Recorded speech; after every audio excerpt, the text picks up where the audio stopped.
ఆహా, ఏం ఝాన్సీరాణి, నువ్వు కూడా ఈ ముఠాలో చేరిపోయావా? నీకు చూస్తే ఏమనిపిస్తుంది? ఈ ముసలాళ్ల ముఠాలో చేరిపోయేంత వయసు నీకు అయిపోయిందా అని నాకు చిన్న సందేహం కదా. నువ్వు ఇప్పటికీ 16 ఏళ్ల అమ్మాయిలాగే కనిపిస్తున్నావు కదా. కరెక్ట్ గా చెప్పారు. ఓరి భగవంతుడా, పర్వాలేదే, నువ్వు సినిమా హీరోల్లో డైలాగులు కొడుతున్నావు.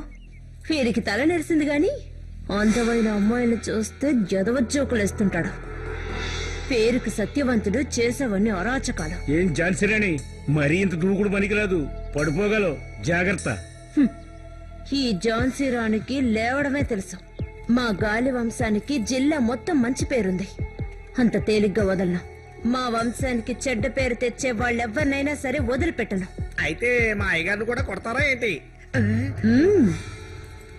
కొడతాన్రా. శంభులింగ సత్యవంతుడు నా చేతిలో దెబ్బతింటే అవమానం నీకు కాదు, చూసేవాళ్ళకి. సరే మరి వెళ్ళొస్తాను. ఇంకేం విశేషాలు లేవు కదా?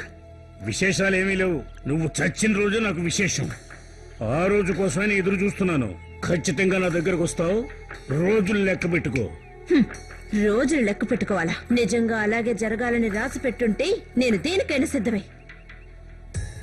కానీ ఆ పగ ప్రతీకారం తీర్చుకోవాల్సింది నాతో మాత్రమే, ఈ ఝాన్సీ రాణితోనే. అది వదిలేసి మా కుటుంబంతో పెట్టుకున్నావో, ఈ సత్యవంతుడు రేంజ్ లోకి గాలి కుటుంబంలో వాళ్ళు ఎవరొచ్చినా సరే గాలిలో కలిసిపోతారంతే.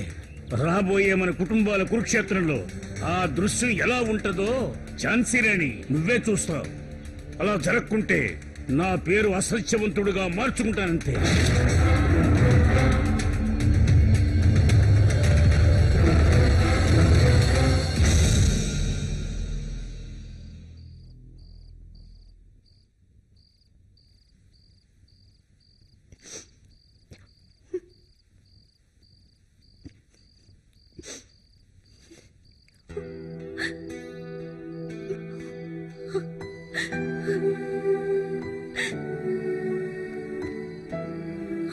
ఏమైందమ్మా?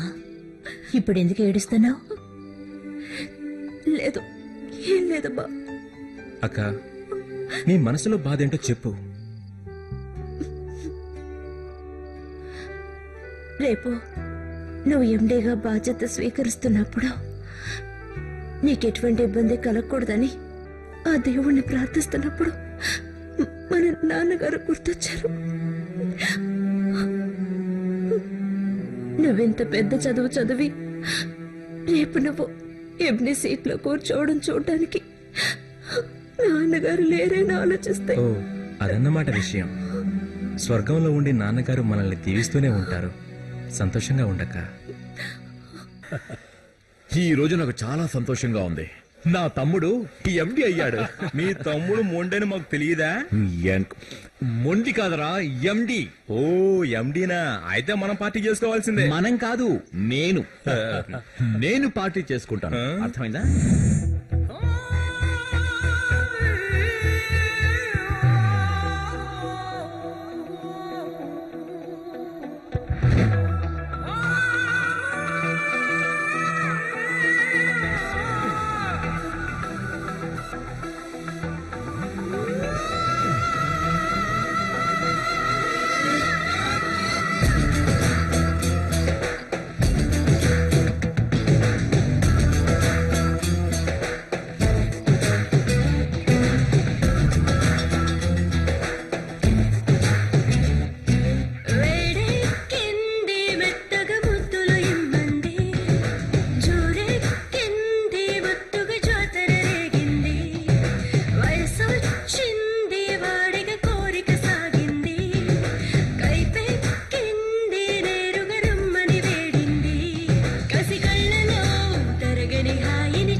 బాబీ అన్నయ్య, బాబీ అన్నయ్య, బాబీ అన్నయ్య లే, బాబీ అన్నయ్య, బాబీ అన్నయ్య పైకి లే ప్లీజ్.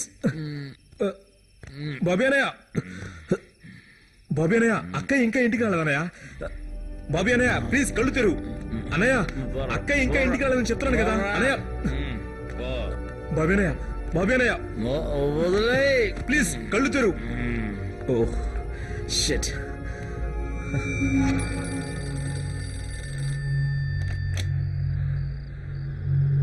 ఝాన్సీ రాణి కనిపించడం లేదని తెలిసింది. అవును, మీరెవరో అర్థం కాలేదు. నీకు అర్థం కాదులే. నువ్వు మర్చిపోవాలన్నా మర్చిపోలేని శంభులింగ సత్యవంతుడు. ఇక విషయానికి వస్తున్నా. నీ కూతురు ఇప్పుడు నా కస్టడీలో ఉంది.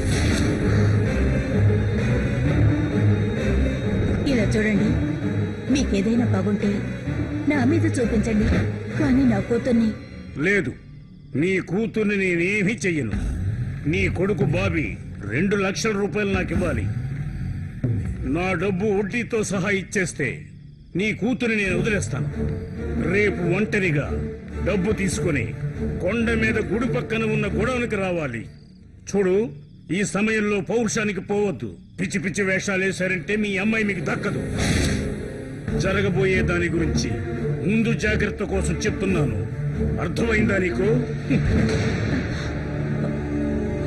Hello hello hello.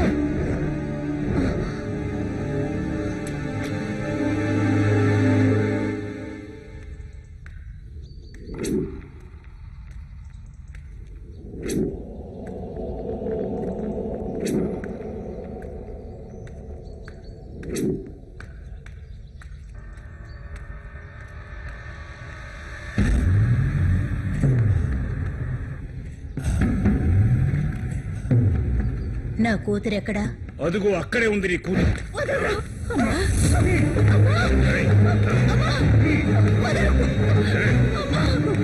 ఇదిగో ఈ డబ్బు తీసుకొని నా కూతురు అదే. దాన్ని వదిలేండిరా.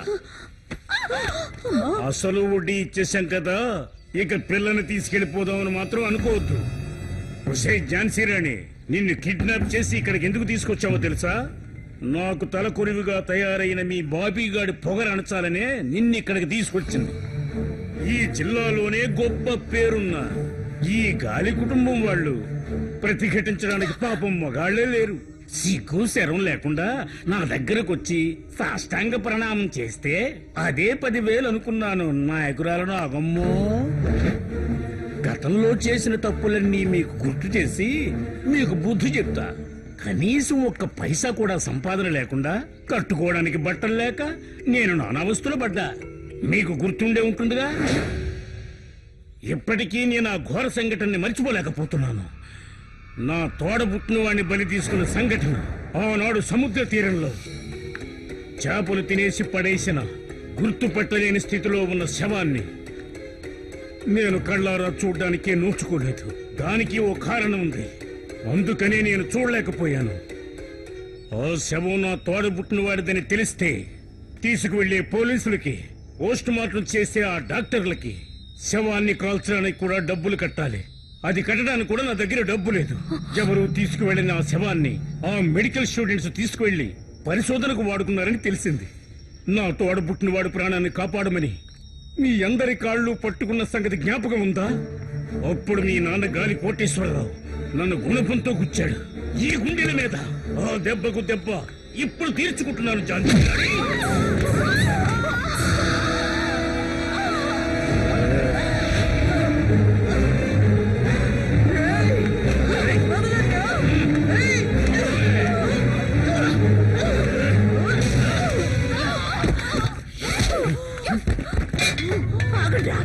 అడిగేశారు, చంపేస్తాడు.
ఝాన్సీ మీరిద్దరు వెళ్ళిపోండి.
చూడండి బాబు, ఇతన్ని చంపడం వల్ల మనకేం ప్రయోజనం చెప్పండి? గాలి బ్రదర్స్ తో పెట్టుకుంటే ఇదే గతని వీడికి బాగా అర్థమై ఉంటుంది. గాలి బ్రదర్స్ తో పెట్టుకుంటే గాలిలో కలిసిపోదామని ఎప్పటికైనా అర్థమైందా? మర్యాద వాళ్ళకి క్షమాపణ చెప్పరా?